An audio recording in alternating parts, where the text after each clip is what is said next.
একমাত্র আল্লাহ। যেরকম ঠিক না ঠিক না? ও বাবা, এই তিনটি নাম, তিনটার নাম হচ্ছে মহান আল্লাহ। যে আল্লাহ তোমার জিহ্বা দিয়েছে কথা বলার জন্য, যে আল্লাহ তোমাকে চক্ষু দিয়েছেন দেখার জন্য, যে আল্লাহ তোমাকে হাত দিয়েছেন। না, আপনারা হাত আরো কেউ দিছে, আপনারা তো মাতেন না। হাত কেটা দিছে? চক্ষু খেয়ে দিছে? জিহ্বা খেয়ে দিছে? পা খেয়ে দিছে? ألم نجعل له عينين ولسانا وشفتين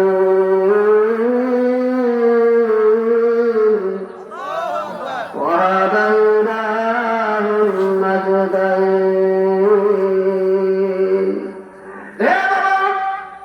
জীবন বরবাদ করে ফেলেছ, সারা জীবন আল্লাহর নাফরমানি করে জীবনকে বরবাদ করে দিয়েছ। যে একটা কাগজের টুকরা পেয়েছ, এই কাগজের টুকরোর মধ্যে তোমার সেই সৃষ্টিকর্তা মহান আল্লাহর তিনটি নাম, এই তিনটি নামকে ইজ্জত করবা।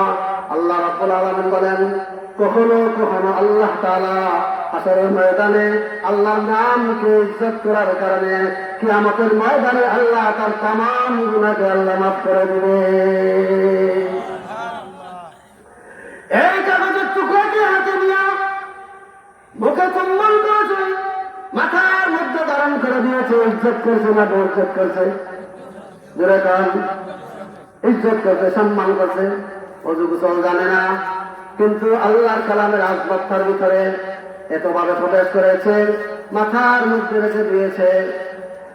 অজু করতে পারে না, সব কিছু ভুলে গিয়েছে। রাত যখন 10টা 11টা 12টা হয়েছে, আল্লাহ রাব্বুল আলামিন গায়েব থেকে তার কানের মধ্যে একটি আওয়াজ শোনাই দিলেন, যুবক রে, এতদিন পর্যন্ত যা করেছিল একটাও আমি আল্লাহর কাছে পছন্দ হয় নাই, কিন্তু আল্লাহর কালামকে ইজ্জত করার কারণে, আমার নামকে ইজ্জত করার কারণে, আমার নামকে সম্মান মর্যাদা দেওয়ার কারণে আমি মহান আল্লাহ আমার নামের ইজ্জত করার কারণে আমি তোর জিন্দেগানির গুনাহকে আল্লাহ মাফ করে দিলাম। আজকে তুমি আর ডাকাইত না, আজকে তুমি আর মজুরি না, আজকে তুমি মদ পান করতে পারো না, আমি তামাম জীবনের গুনাহকে মাফ করে দিলাম। সূরা যদি চুরি সারিও দেয় বা চিন্তা দেখায় না, বা দেখিয়েছে দিয়েছি সূরা যায়, দেখায় না দেখায় না। ওই ব্যক্তি সমস্ত গুনাহ আল্লাহ মাফ করে দিয়েছে। আমার কয়টা ছিল? একটা, আল্লাহর নামের ইজ্জত করছে, কোরআনের ইজ্জত করছে। কিন্তু যদিও তার সমস্ত গুনাহ মাফ হয়েছে, ছেলেটা দেখলে তাহলে তো সূরা যায়। শরম না, শরম না, শরম না, শরম না। ওই ছেলেটা দেখলে কি তা হয়? একদিন তার বউ তারে হয়, কিতা তুমি তৌবা আল্লাহ, ছেলেটা খালি খানা খালি করে তোমার দেয় আর খালি ইশারা দেয়। গুনাহ মাফ হয়েছে ঠিক হয়, কিন্তু পরিপূর্ণভাবে তুমি কবুল হইছো না। আর একবার গেছে নিদাত করো, ওইখান হাসা হই। সুবহানাল্লাহ। আবার নতুন ভাবে গোসল করেছে, নতুন ভাবে ওযু করেছে, আবার নামাজের জন্য দাঁড়াইছে। আরো 2 রাকাত, কয় রাকাত? আমার সঙ্গে কথা বলেন, তাই তো শেষ। আরো 2 রাকাত নামাজ পড়েছে। এবার আল্লাহ এখন কিতারে সূরা, কখন আবার কিতা চাস? আল্লাহ আমার তো মাফ করছো ঠিক, কিন্তু কথায় হয়তো আমার কোনো যায় তো বোঝা গেল মা হয়েছে, কিন্তু ওরা এতেকাত থেকে, এরা কলব থেকে এটা উঠাইয়া দেওয়া হয়েছে না। আল্লাহ মানুষের কলবের মধ্যে লেখা দেওয়া আমি বলে নিয়েছি। সুবহানাল্লাহ। এইভাবে 2 রাকাত নামাজ পড়ে, দীর্ঘ লম্বা কেরাত দিয়ে 2 রাকাত নামাজ পড়েছে। 2 রাকাত নামাজের মধ্যে গিয়া সুবহান রাব্বিয়াল আলা, সুবহান রাব্বিয়াল আযীম আছে কিনা নাই? সুবহান রাব্বিয়াল আলা কোন জায়গায় পড়তে হয়? সেজদার মধ্যে। সুবহান রাব্বিয়াল আযীম কিন্তু কোথায় পড়তে হয়? এখন কি মন লাগাইয়া পড়তেছে? সুবহান রাব্বিয়াল আযীম, সুবহান রাব্বিয়াল আযীম, সুবহান রাব্বিয়াল আলা। আমরা মন লাগাইয়া পড়া করার আছে কিনা নাই? এই জন্য যত মন লাগাইবা তত বেশি সব হইব, মন যত কম লাগবে সব তত কম বজর। এখন ঠিক কিনা ঠিক না? একজনে আল্লাহ রাজপথের সামনে সুবহান রাব্বিয়াল আলা বলে, তার হাতটি বলে সুবহানাল্লাহ, তার গুস্ত বলে সুবহানাল্লাহ, তার অন্তরের চতুর্দিকে বলে সুবহানাল্লাহ, সুবহান রাব্বিয়াল আলা। ওই ব্যক্তির 2 রাকাত নামাজে আর আপনি আমাদের 1 লক্ষ রাকাত নামাজের সমান হয়ে যাবে। আর আমরা যদি বলি সুবহান রাব্বিয়াল আলা আর দুঃখের ভিতরে দুটা গুণের বেলা, এইটা সবে হয়তো সবাই ব্যস্ত আছে কিনা নাই? আমাকে তুমি যদি মাফ করে থাকো, এখনো মানুষ আমার সুরা হয়ে যাবে।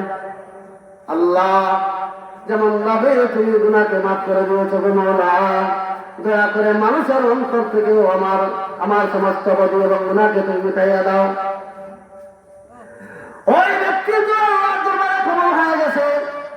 মুনাজাত করার পরে আল্লাহর ভয়ে তখনগ্রস্ত হইয়া যখন আবার ওই দিন এরপরের দিন আবার ময়দান দিয়ে যাচ্ছে, তখন যে সমস্ত ছোট ছোট বাচ্চারা বলছিল ওই শোয়া যায়, ওই সমস্ত বাচ্চারা বলে বেয়াদবি করিস না, রাস্তা ছেড়ে দে, আল্লাহর ওলি বলতেছে।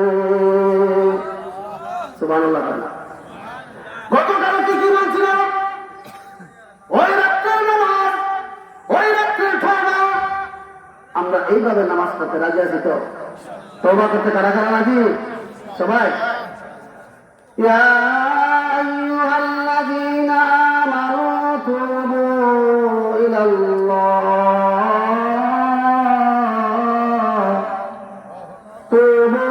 ইলাল্লাহি তাওবাতান নাসুহা আসা রাব্বুকুম আন ইউকাফিরা আনকুম সাইয়্যাতিকুম ওয়া ইউদখিলাকুম জান্নাতিন তাজরি মিন তাহতিহাল আনহার। হে আমার গুনাহগার বান্দা, একটা নয়, দুইটা নয়, 80 বছর পর্যন্ত যদি গুনাহ করো, খাঁটি অন্তরে তওবা করে আমার দরবারে দাঁড়ায় দাও।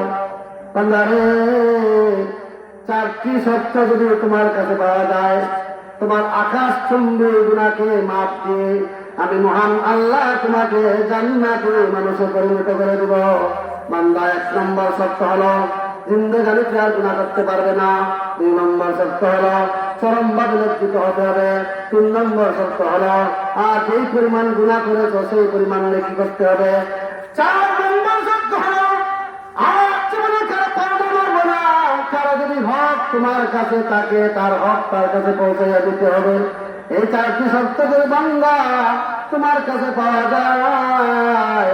1 বছর নয়, 2 বছর নয়, 80 বছরের গুনাহ নিয়েও যদি আমি আল্লাহর কাছে স্বীকারোক্তি দাও জিন্দেগানিতে আর কোনোদিন গুনাহ করবে না রে মওলা, গুনাহ করবে না রে বান্দা, তাহলে তোর গুনাহ তওবা করতে দেরি হয়, আমি মহান আল্লাহ তার তওবা কবুল করতে দেরি করব না।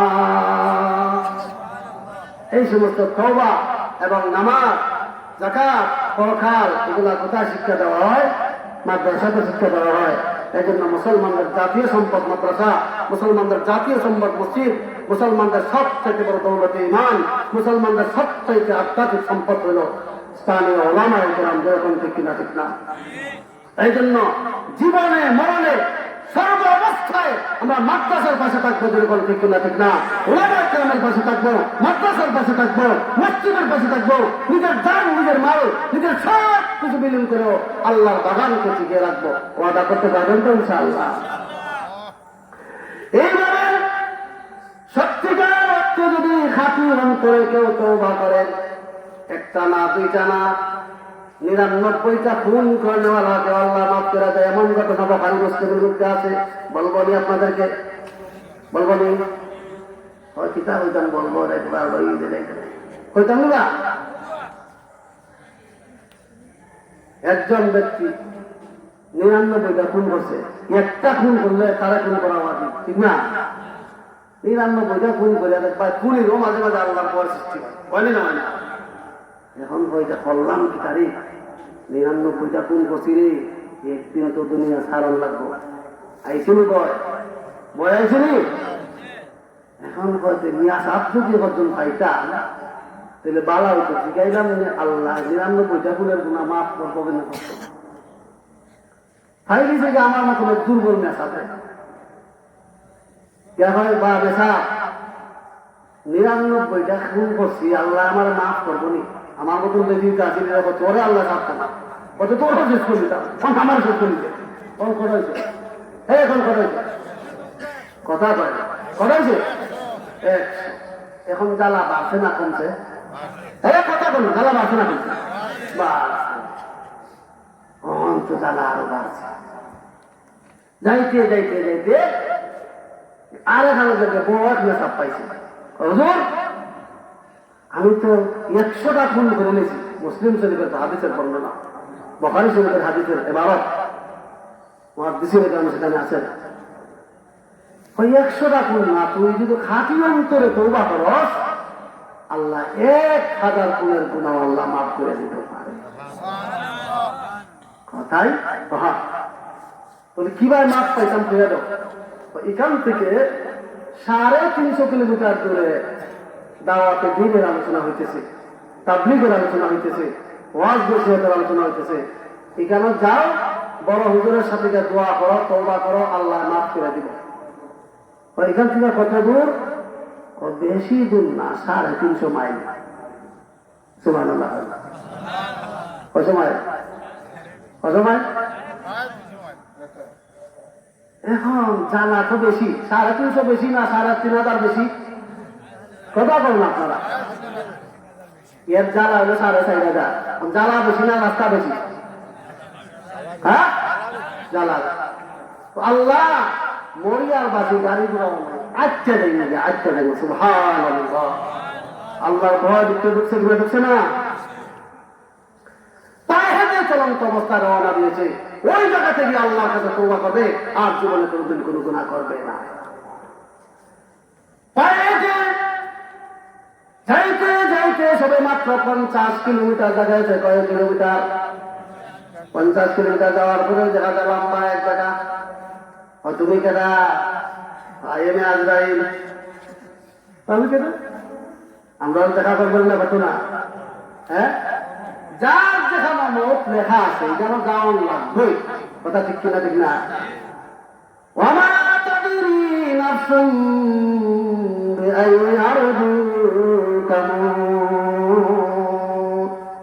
কার মরণ কোথায় হবে কে কখন মরবে একমাত্র জানেন কে আল্লাহ তাআলা হযরত সুলাইমান আলাইহিস সালাম ঘটনাটা পরে বলবো হযরত সুলাইমান আলাইহিস সালাম জামানা ছিল এক ব্যক্তি আজ যাই দেখলেই দৌড়ে মনে হয় দৌড়ে গেলে আর মদত থাকবে তেমন দেখতে হবে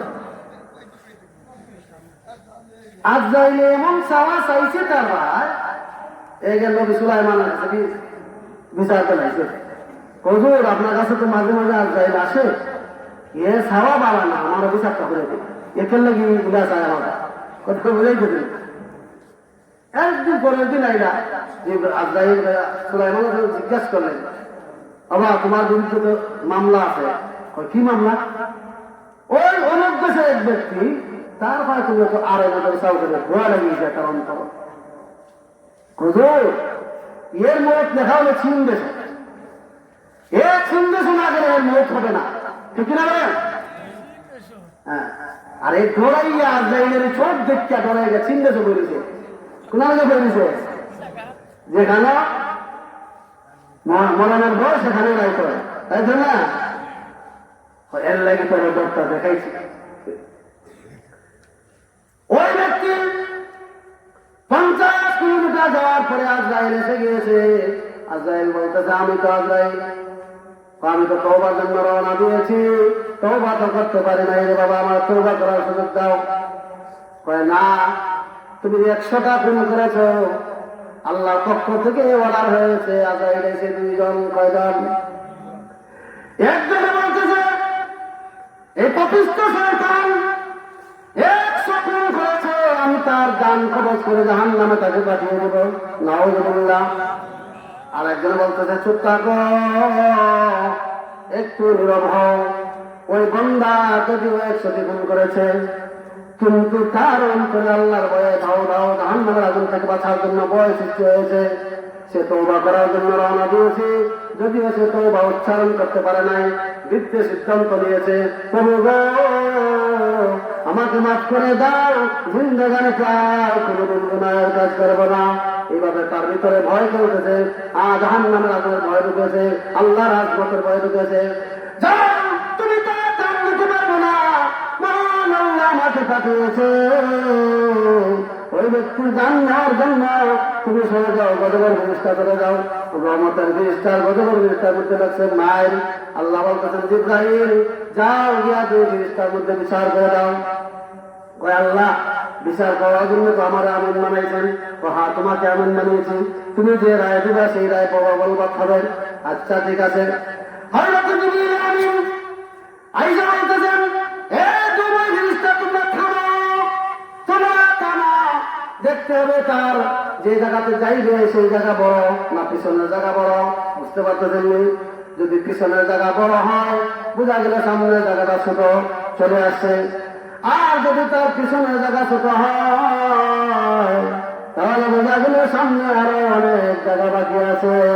সামনের জায়গা যদি বেশি হয় গজবের জিনিসটায় জান দিল, আর সামনের জায়গা যদি কম হয় রহমতের জিনিসটায় তাই জান দিল। যদি বুঝে আসতেছে আসতেছে বুঝে আসতেছে। এখন হযরত জিবরাইল বিচারটায় নেপে দেখা যায় সামনের জায়গা বড় পিছনের জায়গা ছোট। বুঝে থাকলে বলেন কে জানলি তো গজবের জিনিসটায় যেহেতু সামনের জায়গা এখন অনেক বড় রয়েছে। ওই জিবরাইল আদেশ জারি করে দিয়েছে যার গজবের জিনিসটাকে তার জান নেও।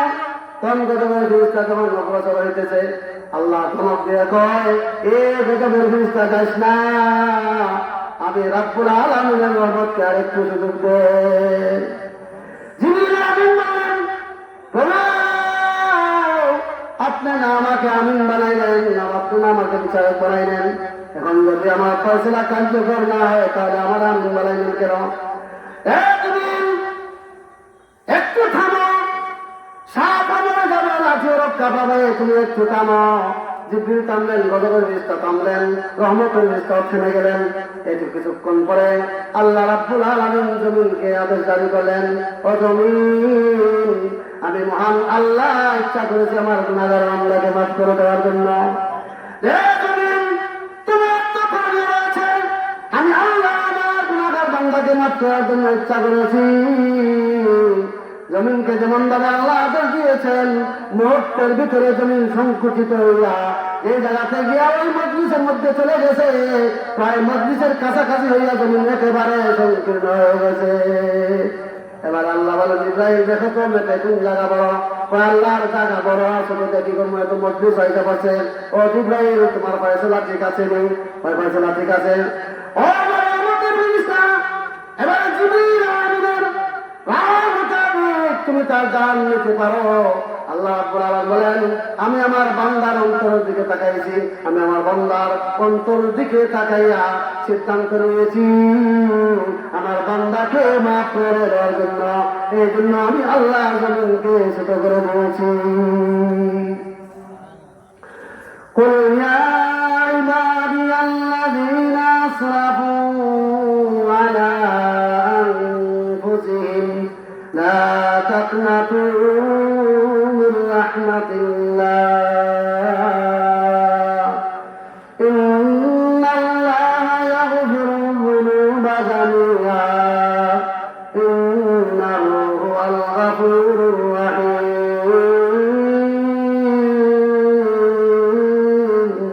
ও আমার গুনাহগার বান্দারা, রে আমার গুনাহগার বান্দারা, নিরাশ হয়ে না, আল্লাহর রহমত থেকে নিরাশ হয়ে না। আল্লাহর প্রতি আজমত রাখো, আল্লাহর প্রতি ভরসা রাখো। আল্লাহর প্রতি আজমত রেখে আল্লাহর প্রতি ভরসা রাখে যদি বান্দারে গুনাহের কাজ ছেড়ে দিতে পারো, পাঁচ ওয়াক্তের নামাজ যদি পড়তে পারো, মা বাবার সম্মান যদি করতে পারো, মিথ্যা যদি বর্জন করতে পারো, মিথ্যা সাক্ষ্য যদি বর্জন করতে পারো, মিথ্যা কথা যদি বর্জন করতে পারো, জবানকে যদি হেফাজত করতে পারো, অন্তরকে যদি হেফাজত করতে পারো, লজ্জাস্থানকে যদি হেফাজত করতে পারো, আল্লাহ রাসূল বলেন এই আমলের বদৌলতে আল্লাহ শুধু তোমার গুনাহ মাফ করবেন না, মহান আল্লাহ তোমাকে দুনিয়াতে ব্যবসায়ী জিন্দেগানি দান করবেন। তোমার নাম হবে আল্লাহর ওলি, তুমি হয়ে যাবে আল্লাহর ওলি। তুমি দোয়া করতে দেরি হবে, আল্লাহ কবুল করতে দেরি করবেন না। আল্লাহ আমার পয়সার দরকার, আল্লাহ পয়সা দিয়ে দিবেন। আল্লাহ আমার বাড়ির দরকার, আল্লাহ তোমার বাড়ির ব্যবস্থা করবেন। আল্লাহ আমাকে বিপদ থেকে মুক্তি দান করো, আল্লাহ তোমাকে বিপদ থেকে ঘিরে দেবেন, মুক্তি দান করবেন। সেই জন্য আল্লাহ রাব্বুল আলামিন সূরাতুল ইউনূসের মধ্যে উল্লেখ করে দিয়েছেন, ওই ব্যক্তি তখন আল্লাহর ওলিতে পরিণত হয়ে যাবে, দুনিয়াতেও তার চিন্তা নাই, পরকালেও তার কোনো চিন্তা থাকবে না। সেই মনে আল্লাহ রাব্বুল আলামিন আলা